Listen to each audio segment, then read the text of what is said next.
Shawn Glaser, Brewing Project Manager. I started after brewing school on the packaging line, just making dozens at the bottom of the barrel. When we moved over here in 2011, I was put in charge of the keg line. Within a year after that, I became a brewer, brewed for 2 years, and then they gave me a position of brewing project coordinator, and so all the projects that we've done since then, I get it to run the best, optimization, and then that's kind of where I'm at now.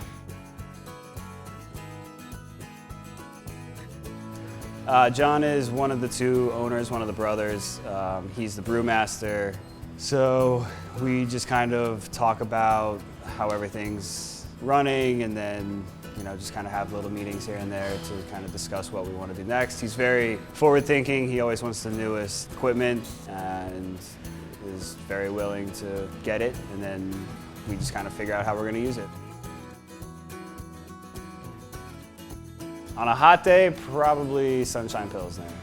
It's just super crisp and refreshing. Or Perpetual IPA is probably the other one.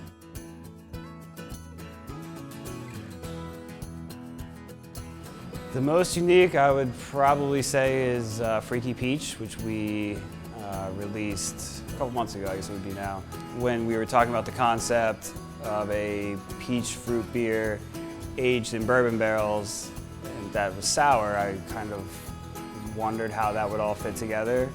But once it was done and we bottled it and tasted it, it was pretty crazy how the flavors transitioned from your first sip to the end.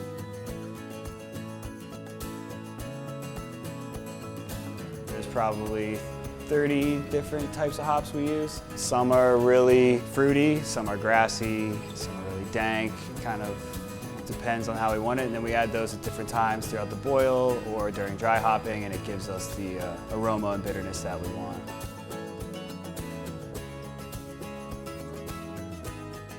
Perpetual was a combination of a few scratch beers. Finally got the recipe that we wanted, kind of a combination of 3, I think it was, scratch IPAs. That became a recipe, and ever since then it's just kind of taken off. We didn't have an IPA that was on our regular rotation up until then. So once we got that recipe where we wanted, it took off and it's been booming ever since. It's just a good, solid IPA.